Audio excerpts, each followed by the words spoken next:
sa inyo na sugo, na ito ay si Muhammad, na may daladalang katotohanan mula sa inyong Rab, mula sa Allah na tagapaglikha, na kung kaya maniwala sa Kanya, ito ang makabubuti para sa inyo. Subalit kung kayo ay tatanggi sa makatuwid, walang pag-aalinlangan, pagmamayari ng Allah ang lahat ng mga nasa kalangitan at kalupaan, at ang Allah ang walang hanggang nakababatid, ang pinakamaalam. Banal na Quran, ika-4 na kabanata, na ang talata ay 170. ما كان محمد أبا أحد من رجالكم ولكن رسول الله وخاتم النبيين وكان الله بكل شيء عليما. Si Muhammad ay hindi ama ng kahit na sino man sa inyo na mga kalalakihan, kundi siya ay sugo ng Allah, ang pinakahuli sa lahat ng mga propeta, at ang Allah ang siyang walang hanggang nakababatid ng lahat ng bagay. Banal na Quran, ika-33 kabanata, na ang talata ay 40. Ito ang Al-Medina Al-Munawara, na kilala rin sa katawagang Medina. Sa lugar na ito nag-ibang bayan ang huling propeta na si Propeta Muhammad sallallahu alaihi wasallam, kasama ang kanyang mga tagasunod, pagkatapos ng napakahabang pagtitiis sa dinanas nilang paghihirap at pagmamalupit mula sa mga kaaway. Ibinigay ng Allah pagkatapos nito ang pahintulot na sila ay mga ibang bayan. Sa lugar na ito nag-ibang bayan ang huling propeta na si Propeta Muhammad sallallahu alaihi wasallam, kasama ang kanyang mga tagasunod, pagkatapos ng napakahabang pagtitiis sa dinanas nilang paghihirap at pagmamalupit mula sa mga kaaway. Ibinigay ng Allah pagkatapos nito ang pahintulot na sila ay mga ibang bayan. Sa lugar na ito nagtayo ng kauna-unahang komunidad noong kapanahunan nila, na naisasagawa na nila ang kanilang pananampalataya na pinili para sa kanila nang walang anumang pangamba. Hanggang sa loob ng 10 taon mula sa kanilang pangibang bayan, dahil nga sa ginampanan ng mga tagasunod ni Propeta Muhammad ang tungkuling iniatas sa kanila, na kung kaya lumaganap ang Islam sa Arabian Peninsula sa karatig nito at umabot sa iba't ibang sulok ng sandaigdigan. وَلَقَدْ بَعَثْنَا أَنِ اعْبُدُوا اللَّهَ وَاجْتَنِبُوا الطَّاغُوتَ فَمِنْهُمْ مَنْ هَدَى اللَّهُ وَمِنْهُمْ مَنْ حَقَّتْ عَلَيْهِ الضَّلَالَةُ فَسِيرُوا فِي الْأَرْضِ فَانظُرُوا كَيْفَ كَانَ عَاقِبَةُ الْمُكَذِّبِينَ.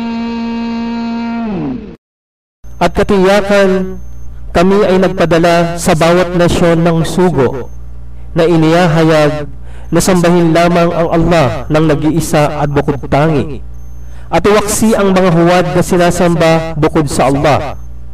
Pagkatapos, ang ilan na kabilang sa kanila ay pinatnubayan ng Allah, at ang pagkakaligaw naman ng ilan sa kanila ay makatarungan lamang. Sa makatuwid, maglakbay sa kalupaan at tingnan ang naging wakas ng mga yaong tumanggi sa katotohanan. Banal na Quran, ika-16 na kabanata, na ang talata ay 36. Walang pag-aalinlangan, ang bawat nasyon ay may kanya-kanyang kagalingan at angking katalinuhan.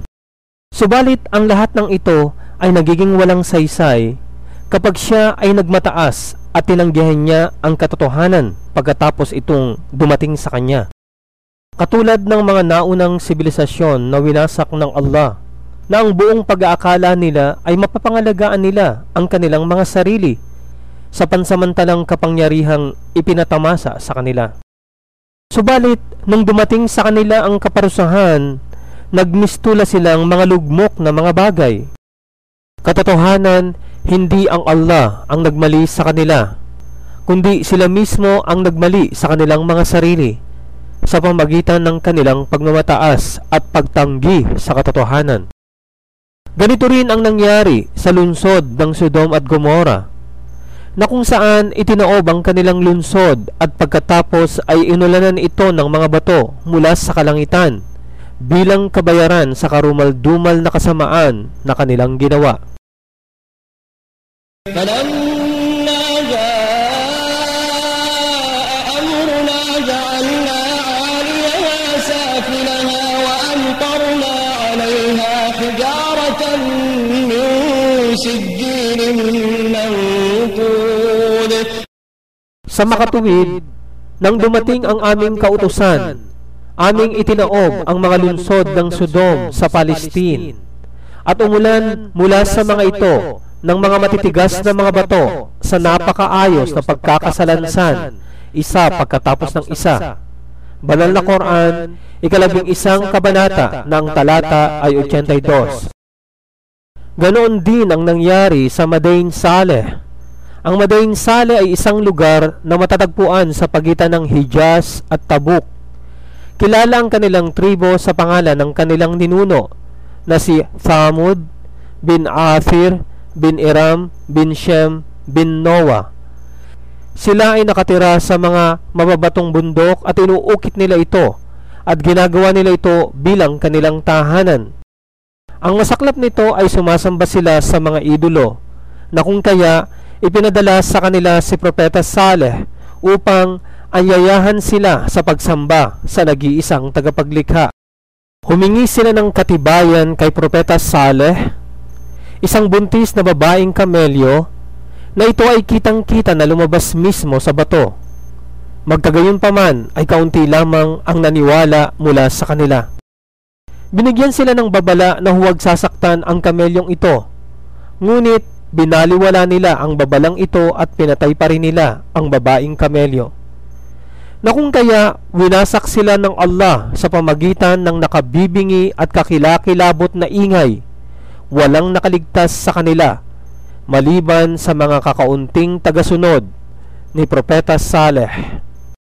فَتِلْكَ بُيُوتُهُمْ خَاوِيَةً بِمَا ظَلَمُوا إِنَّ فِي ذَلِكَ لَآيَةً لِقَوْمٍ يَعْلَمُونَ وَأَنْجَيْنَا الَّذِينَ آمَنُوا وَكَانُوا يَتَّقُونَ.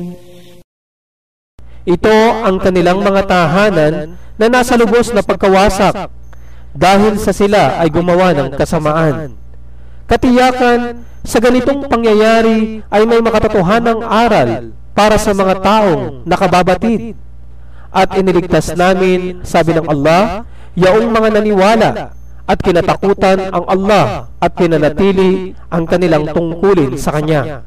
Banal na Quran, 27 kabanata na ang mga talata ay 52 hanggang 53. Ang pyramid sa Ehipto, itinuturing na isa sa mga 7 wonder of the world.